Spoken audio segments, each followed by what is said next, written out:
என்னுடைய யூடியூப் சேனல்காரங்களுக்காக நான் உங்களுக்கு ஒரு சின்ன வீடியோ போட போகிறேன். 80 வயசுள்ள ஐயா, உங்கள் பேர் என்னங்கய்யா? நடேசங்கிற ஐயா கிட்ட நான் பேட்டி எடுத்துட்ருக்கேன். அவர் கொல்லிமலையில் என்னென்ன சிறப்பு, கொல்லிமலை எப்படி உருவாச்சு, கொல்லிமலையில் எப்படியெல்லாம் ரோடு போட்டாங்கிறத பற்றி இப்போ தெளிவாக சொல்ல போகிறாரு. அதை கொஞ்சம் கவனமாக கேளுங்க. ஐயா சொல்லுங்கள், இந்த கொல்லிமலைக்கு இந்த தார் ரோடு போடுறதுக்கு முன்னாடி நீங்கள்லாம் எப்படி போயிட்டு வந்துட்டு இருந்தீங்க? நடந்தே தான் போவீங்க? பஸ்ஸு காரு எதுவும் இல்லை? காரவள்ளிக்கு எவ்வளோ நேரத்தில் போய் சேருவீங்க? 1/2 மணி நேரத்தில் விடலாம், 1/2 மணி நேரத்தில் மேலே வந்துடலாம். எப்படி? அப்போ களி சாம்சோர் தின்னோம்னா, இந்த தயிர் ஊற்றி எல்லாம் தின்னோம்னா கட்டியாக இருக்கும். 6-10 பேர் தான் அடிச்சுட்டு போகலாம். அந்த அளவுக்கு இருப்பீங்க? அந்த அளவுக்கு இருக்கலாம். சடன்னு இறங்கிடுவீங்க, சடன்னு ஏறிடுவீங்க. சரி, இறங்குறது ஈஸி, படப்படன்னு இறங்கிடலாம். ஏறுறது எப்படி? குறுக்குத்தரம். அப்போ வண்டி வாசியில் ரோடு இல்லை. அப்போ கார் வழிலாம் முதல் ரோடு வருது. அப்போ ஐயா என்ன பண்ணாரு, ஒரு சீப்பாட்டை ஒன்று வந்தது.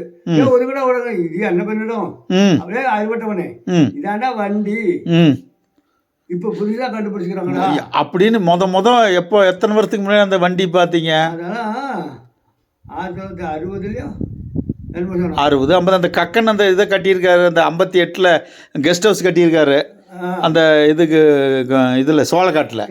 அந்த டைமில் வண்டி கிண்டி ரோடு கீடு போட்டிருப்பாங்க.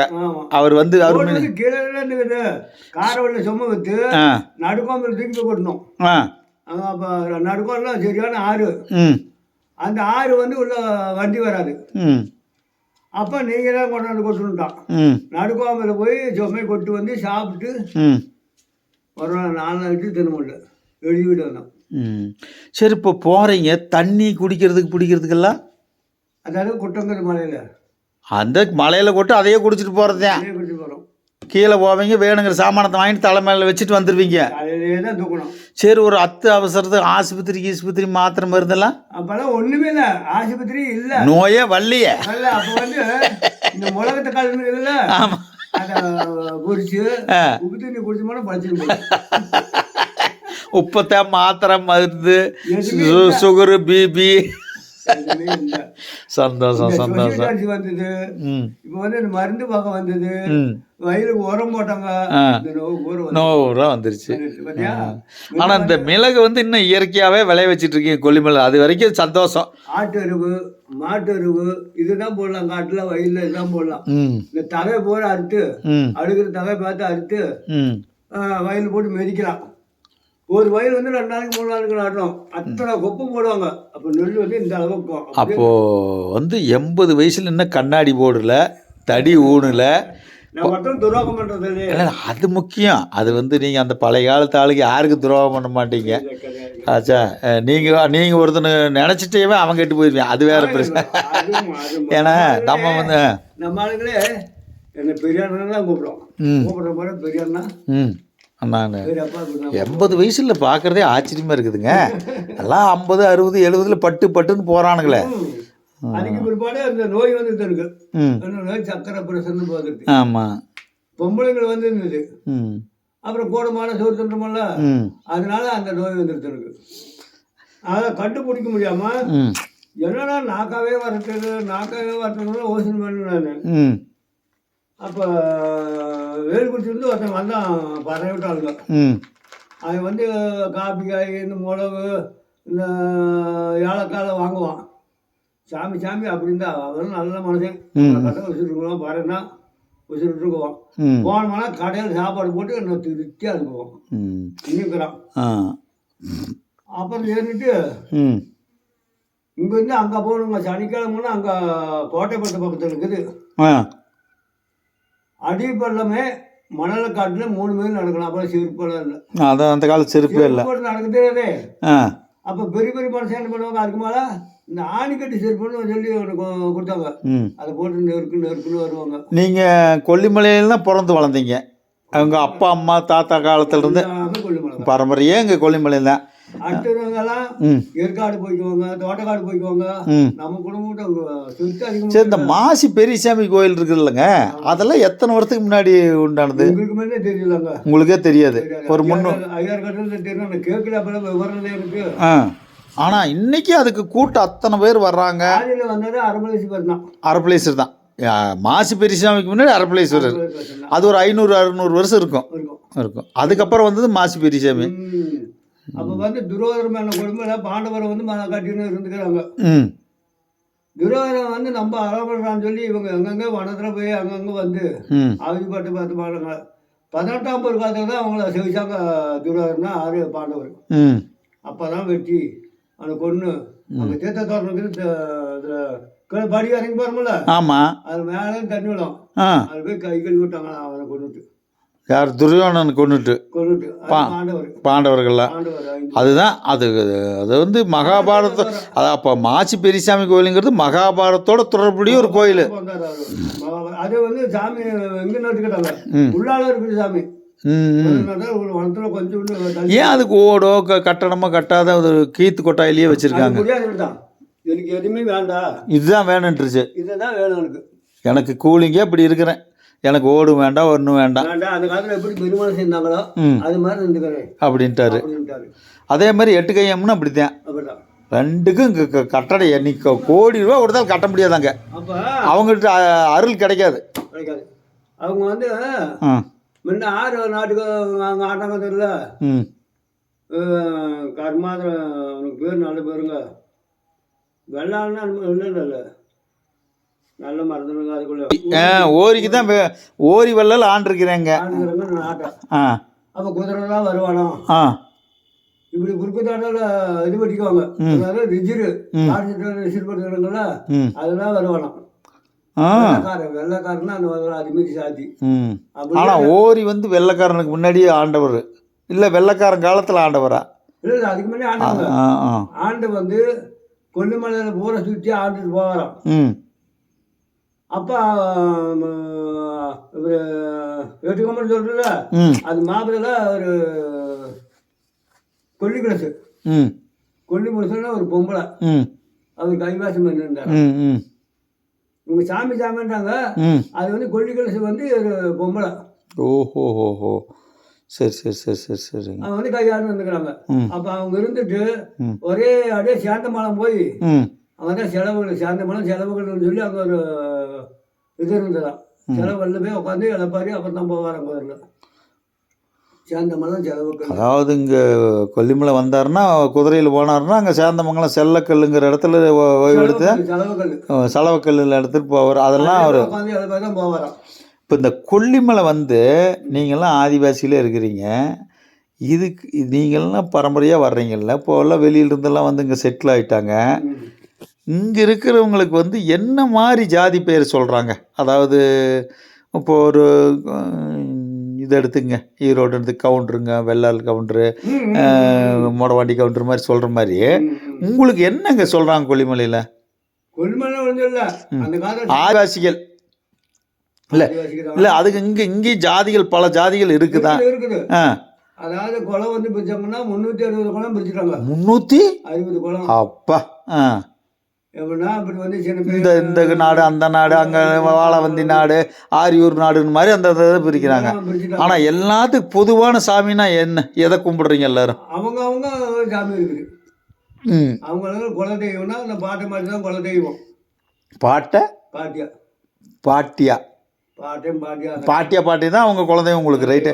நீங்கள் யார் குலதெய்வம் எடுத்து இப்போ கும்பிட்றீங்க? கும்பிட்றோம். அப்படியா? அது அவங்களுக்கு கோயில் இருக்குதா? கோயில் நாம தான் கட்டிக்கணும். அவங்க அதாவது நீங்கள் உங்கள் பாட்டி கும்பிட்றீங்க, அது பேரெல்லாம் கூட்டிகிட்டு வந்தால் அப்படியே அது குலதெய்வம் ஆயிடுது.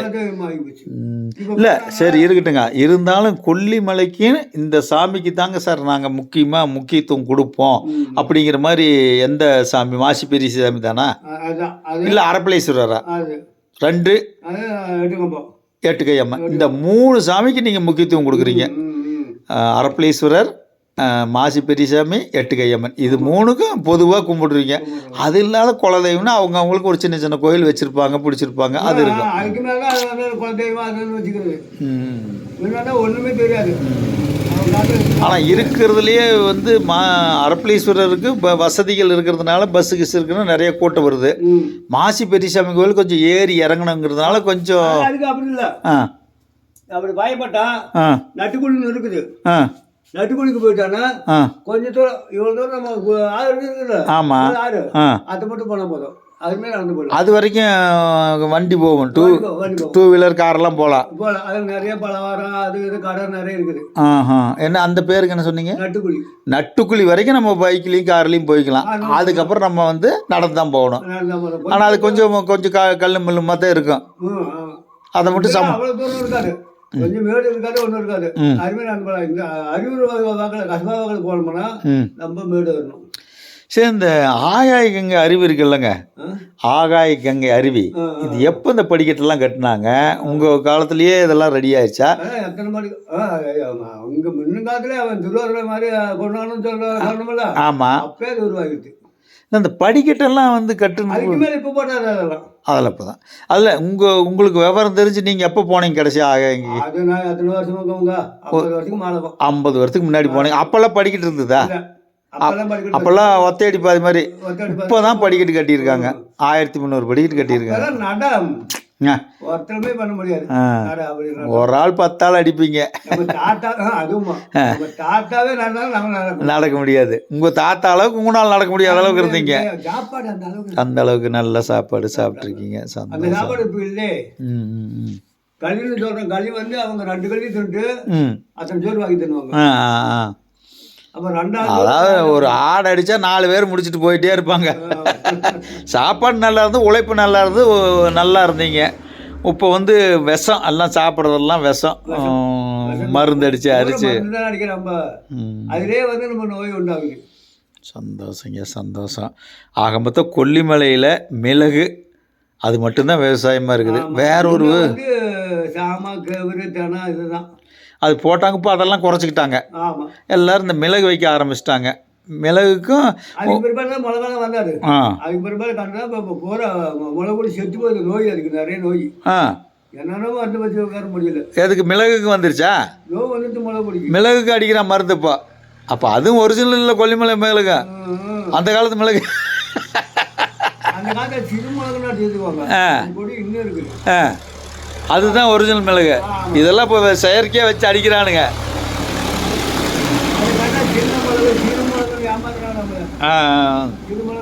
இந்த இங்கே சோளக்காட்டில் வச்சுக்கிட்டு எல்லாம் விற்கிறாங்களே, அதெல்லாம் இங்கே விளையிறதா இல்லை வெளியிலிருந்து கொண்டு வர மிளகு? இந்த சீரகம் ஆனால் இது கீழிருந்து கொண்டாடுறாங்க. கொல்லிமலையில் வந்து சீரகம் விளையாது, மசாலா விளையுது. சீரகம் வந்து கீழே போய் வரும். அதாவது இங்கே வந்து ஒன்லி மிளகு, மிச்சபடி ஏலக்காய் எல்லாம் கீழே தான் வருது. ஏலக்காய் விளையுது. வேறு என்னென்ன விளையுதுங்க இங்கே? மிளகு, தேன் ஓரளவுக்கு எடுக்கிறாங்களா? தேன் வந்து காட்டில் நிறைய இருந்தது முன்ன. இப்போல்லாம் இல்லை. பொட்டி தேனெல்லாம் வச்சுருந்தேன். அது பூச்சி நிற்க மாட்டேன். போட்டியில் ஓடி போச்சு. மழை தேனாக இருக்கலாம். அது ரொம்ப ரேராக தான் கிடைக்குது. ஒரிஜினலாக பார்த்து வாங்கினேன். அதனால் வந்து எதுனா இந்த கலவை தேன் தான் ஒரிஜினல் தேன். அந்த தேனெல்லாம் அப்போ காட்டில் பூந்தாருன்னா 4 தேன் 5 தேன் அது வந்து 2 படி 3 படி புழிஞ்சு வச்சிருவாரு. புழிஞ்சு அடுப்பில் வச்சு காய்ச்சி ஒரு பாட்டில் ஊற்றினா வருஷ கணக்கு கிடக்கு. அது கொஞ்சம் கொஞ்சம் அது மாதிரியெல்லாம் இப்போ இல்லை, கிடைக்கிறது இல்லை. இப்போல்லாம் அப்பத்துக்கு வாங்கி அப்பத்துக்கு விற்று சோளம் நிறைய இருந்ததுங்க. அதனால தேனீக்கள் இருந்தது. இப்போ அதாவது அதை பிடிச்சி அதை தொந்தரவு பண்ணி எல்லாம் காரில் ஓடுதுலாம். இப்போ எத்தனை அருவி தான் இருக்குது? ஒன்று நம்ம அருவி, மாசில அருவி, ஆகாயக்கங்கி அருவி இல்லாத வேற அருவி? முதல்ல கொல்லிமலை அதுதான். ஆகாயக்கங்கி தான் மெயின். அப்புறம் மாசில அருவி அது நம்ம அருவி இல்லை. அது எது பிரைவேட்டு தான்? அது நம்ம அருவிங்கிறது தனியார் தான்? இல்லை இல்லை இல்லை இல்லை, கவர்மெண்ட் தானா? சரி சரி சரி. இப்போ சேர்த்துட்டாங்கல்ல. இப்போ சேர்த்துட்டாங்க. அது வந்து ஒரு சின்னமாக இருக்குது மேலே கண்ணாமா. அது வந்து அரியூர் நாட்டுக்கு சேர்ந்த சாமி. அரியூர் நாட்டுக்கு சேர்ந்த. ஆமாம், அதில் தான் சாமி கொண்டாங்கப்பா. அதிலே ரோடு போடுது. சந்தோஷம். உங்களெல்லாம் பழைய ஆட்களை சந்திச்சது. 80 வயசு வரைக்கும் இப்படி இருக்கீங்க, திடாத்திரமாக இருக்கீங்க, நடந்து போகிறீங்க வர்றீங்க. நம்ம கெஸ்ட் ஹவுஸ் வழியாக நான் ரொம்ப நாளாக உங்களை கேட்கணும்னு நினச்சேன். சேலம் தண்ணியெல்லாம் ஜலமுத்தி மாதிரி அட்டாது கொல்லிமலை வாழ்றது கம்பப்படாதுன்னா இதுதான் 8 கம்பம் தான். கம்பப்படாது வந்து 8 கம்பம்னு மாற்றிட்டாங்கன்னு வச்சுக்கோங்க. ஆச்சா, அது அப்போ என்ன பேர் இருந்தது? பழைய பேர் 8 கம்பம். 8 கம்பம். 8 கம்பம் அம்மன் தான் அது. 8 கம்பம் அம்மா. 8 கம்பம் அம்மாங்கிறத 8 கை அம்மன்னு மாற்றிட்டா. என்ன அது என்ன 8 கம்பம்னா என்னங்க அது? 8 கைனா என்னது? கைக்குன்னா கை இருக்குது. இருக்குதா? ஆ. அதே சாமி தான் இவங்க. ஆனா 8 கம்பம்ங்கிறது? கம்பம் வந்து எண்ணெய் போட்டு விளக்கு திரி ஏத்துறாங்கல்ல, ஆமா. அதுதான். சரி. ஆ, ஆ. ரொம்ப பவர்ஃபுல் சாமி ஆனா. ஆ. ம். அதுதான் சாமி. ஆனா ஊனா இங்க வந்து ஏதாவது பிரச்சனை பண்ணிட்டு நாங்க மாசியார்கிட்ட சொல்லிடுவோம், மாசியார்கிட்ட கோழி அடிச்சிடுவோம்னு மிரட்டுறீங்களேயா? ஏயா இப்படி பண்றீங்க? என்னன்னு? அடிச்சா அவ்வளோதான், எதிராளி முடிஞ்சா. காரவல் சாமிக்கு போகலாம். ஆ. கிழ வியாபாரி வந்து ஏமாத்தி காய வாங்கிட்டு போடுவான். ஆ. அப்புறம் பாட்டை கூட்டின்னு போச்சு. ம். நாளைக்கு தரேன் இந்த கவர்ன்ட்டு அப்படின்னு வாங்கிட்டு போட்டான். ஆ. மருந்தாந்திரம் கொடுக்கணும்ல. ஆமாம். என்னடா காசு கொடுத்துடணும் ஆ. மாட்டினான். ஆ. கொஞ்ச நேரம் 2 பார்த்தது முடியல. ஆ. நான் சின்ன மாதிரி போல அவனை காலவாரிகள் போட்டேன் கொண்டாடி வாங்க எங்கடாங்க தாத்தா ஏமாத்துற. ஆ. அப்போ சொன்னாங்க நம்ம ஆளுங்க ம். வருங்காலத்துக்கே வேணா மனசேன் ஆ. அப்படின்ட்டாங்க அந்த காலத்துலேயே. அந்த காலத்துலேயே. இல்லை, நான் கேட்குறது என்னென்னா, ஊனம் ஏதாவது பிரச்சனை அப்படின்னா மாசியாருக்கு கோழி அடிச்சிருவேன், மாசியாருக்கு கோழி அடிச்சிருவேன்னு மிரட்டுறீங்க. அதே வேணாம். ஆ. அடித்தா அவ்வளோதான், முடிஞ்சா அடுத்தேன், எதிராளி முடிஞ்சா. என் குழந்தையில கூப்பிட்ட போத முன்ன ஆ. பாட்டி படங்கிறாங்கல்ல, அவங்க ரொம்ப சட்டி இருந்தாங்க. சொன்னால் மச்சின்னு நினைக்க நம்ம சொன்னால் தப்புன்னு வந்து காலை கட்டுக்கு அழுவான். இன்னைக்கு மாசியாருக்கு கோழி அடிச்சுட்டா முடிஞ்சது வேலை. ஏமாத்தணும்லாம் காலில் வந்து விழுந்தாகணும். அது உறுதி. ஆ. அதில் எந்த மாற்றமும் இல்லை. அதான் வேலு பூரா கோழியே அடித்து வச்சிருக்குது. நான் போயிருந்தேன் போன வாரம். ஆமாம். ஆனால் கோழி அடிக்கிறதுக்கு முன்னாடி கொஞ்சம் யோசனை பண்ணி அடிக்கணும். பாவம், அவன் குடும்பம் நல்லா இருக்கும். அதை அடிச்சுட்டா அவ்வளோதான், முடிஞ்சு அவன் கெஞ்சிடும். கெஞ்சிடும். நான் சொன்னது தப்பு, ம். நான் வாங்கினது உண்மைதான், உங்கள் காசு இருந்தாலும் கொடுத்துருவோம். அந்த அளவுக்கு ஓலை பண்ண இருந்தது. ஒருத்தன் கண்டியாக கண்டா 2-3 பேர் எல்லாம் வருவான். ம். அவன் ரொம்ப அகராது. ம். அவனே தூக்கி காய கொண்டு போவான். ம். என்னடா காசு தான் அவனுக்கு ம். அப்படி கொண்டு போவான். ம். அழிஞ்சு போயிடுவ, நீ அழிஞ்சு போயிடுவான்னு சொல்லலாம். ம். அவன் நம்ம பாட்டை வந்தோம்னா ம். நம்ம குலதெய்வத்தில் பாட்டி பண்ண கூப்பிட்டுட்டு மக்கள் தெரிஞ்சு அடுத்த வந்து காலை காட்டுறோம். அப்படி அவன் வெடி வெடி தூங்கல. ம். அவன் காசை போடுறா, அடுத்த நாளே ஒடியாந்துருவான், ஐயா இந்த காசை பிடிச்சிக்க உங்களுக்கு, என்ன ஆளை விடுங்கன்ட்டு. உங்கள் காலுக்கையே வெடி பண்ணு வந்து வெடி வெடி சொல்லுங்குது, ம். இன்னொன்று அழிச்சிட்டு வந்து சொல்லுங்குது. சாமி சாமி சொன்னாது தப்புடுவான். அப்படிதான் சத்தி இருக்குது சாமி. ம். இப்போ வந்து இந்த பொம்பளைங்க அவங்க எல்லாம் பார்த்தா ஒரு சுடிக்கிறோம் மதிக்கிறோம். அது பிடிக்கல. அந்த காலத்து மாதிரி ஒரு பக்தியோடு வரதில்லை. ஜிஜி. இங்கெல்லாம் இப்படிதான் சேலை கட்டுன்னு வருவாங்க பொம்பளைங்க பூரா. ஆ. இப்படிதான் சேலை கட்டு மேலே கட்டு தான் கட்டுன்னு வருவாங்க. ஆ. இப்போ சுடிதாரு ஜீன்ஸ் எல்லாம் போட்டு வர்றது அந்த சாமியினுடைய பவரை குறைக்குது. பின்னாடி சரி, அதை வந்து அந்த நிர்வாகம் சொல்லக்கூடாது. நம்ம இப்படி போகும், கேரளா போனோம்னா வேட்டி கட்டி தான் கோயிலுக்கு போகணும்னு சொல்கிறேன். சில திருப்பதிக்கு போனால் சட்டை போடக்கூடாது, அது மாதிரி சில ரூல்ஸ் இருக்குது. இப்போ மாசியாருக்கு வந்தால் இப்படி தான் வரணும்னு சொல்ல முடியாதா? முடியாது. மாசியார் பார்த்துக்குவார். ஆமாம். எப்படி வேணா வா நீ. இப்போ வந்து எல்லாம் மாறிடுதுன்னு வச்சுக்காயே. காலம் மாறல, மனுஷன் தான் மாறும். ஆனால் அவர் மாசியாருக்குன்னு கட்டிக்கிட்டு போகிற மாதிரி ஒரு காலத்தில் இங்கே இருக்கிறவங்க அப்படி தான் போகிறாங்க. வந்து கொண்டை வந்து அவரு கூடாது, அவரு போட்டு கட்டிக்குவாங்க. வந்த கொங்காயின்னு இருக்குது, கொங்காய்க்கு ஏதுக்காது. அதாவது நீங்கள் சொல்கிறத வச்சு பார்க்குறப்ப வந்து அந்த கோயிலுக்கு போகிறதுனா அதுக்குன்னு ஒரு தன்மையோடு போனால் மதிப்பு அதிகம். ஆமாம், வெள்ளை சேலை கட்டி தான் போகணும். ம். அதுக்கு மற்றது எதுவுமே கட்டி போக முடியாது. வெள்ளை சேலை கொண்டையை போட்டு முடிச்சுக்கணும், அப்படி தான் போகணும். பூ வைக்க முடியாது, பொட்டு வைக்க முடியாது. என்ன காரணங்க அது? அவங்களுக்கு பத்தி இருந்தது சாமி முன்னால யார் இப்படி வந்தாங்கன்னா அதை உடனே அழைச்சிடணும். அதனால பயந்துக்கிட்டு செஞ்சாங்க அந்த காலத்தில். இப்போ வரவங்களாம் ஜீன்ஸு டிஷர்ட்டு சுடிதாரு யாரு கேட்க முடியாத. அப்போ சாமி அங்கே இருக்குது, அது ஒரு பக்கம் போடுது. உங்கள் தோலையே பார்க்க முடியல, உங்கள் கன்றாவே பார்க்க முடியல அப்படின்னு போகுதுல்ல, அதுக்கு அவன் சும்மையெல்லாம் அவட்டி விட்டு வரலாமே அப்படின்னு சாமி. இப்போ அப்படி இல்லை, அவங்களுக்கு தகுந்த சக்தி கொடுக்கும், நமக்கு தகுந்த சக்தி அது கொடுத்துட்டு போயிடும். அதுக்கு பிடிச்ச மாதிரி போகிறப்ப அதுக்கு ஒரு பவர் கிடைக்கும். மனுஷனுக்கு பைராட்டியம், தெய்வத்துக்கு வரணும். தெய்வம் தாங்க முன்ன நாட்டில் வந்தது. முன்னால அது அதிகமாக தெய்வம் தான் உலகத்தில் பிறந்தாரு. தெய்வம் அடுத்தவர் யாரு? அதுதான் அல்ல. அதுக்கப்புறம் தான் நம்ம வந்தோம். மனுஷன் எங்கே பிறந்தோம்? அந்த காலத்தில் என்ன வேறு இல்லாமல் பிறந்தோம். மனுஷன் வந்து என்ன வேறு பிறந்தோம். மனுஷன் கடவுளுக்கு அப்புறம் தானே வர்றோம். மனுஷன் வந்து அந்த காலத்தில் அனுமார் இலங்கையில்.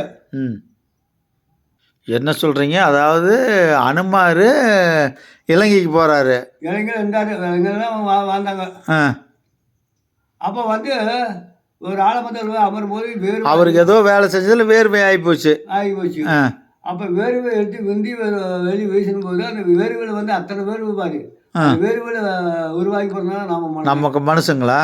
அப்போ இந்த ஆதாம் ஏவாள் அப்படி இப்படிலாம் சொல்கிறாங்களா, அதெல்லாம் சும்மா அதுக்கு மேலே வந்தாரு. அதுக்கப்புறம் வந்த கதை. அதெல்லாம் பிடிச்சாரு. அனுமாரிலிருந்து வந்தது தான் நம்ம. ஆமாம், சந்தோஷம் சொல்லாரு. சந்தோஷம். நீங்கள் சொன்னது ரொம்ப நன்றி. ரொம்ப மகிழ்ச்சியாக இருக்குது உங்களோட பேச.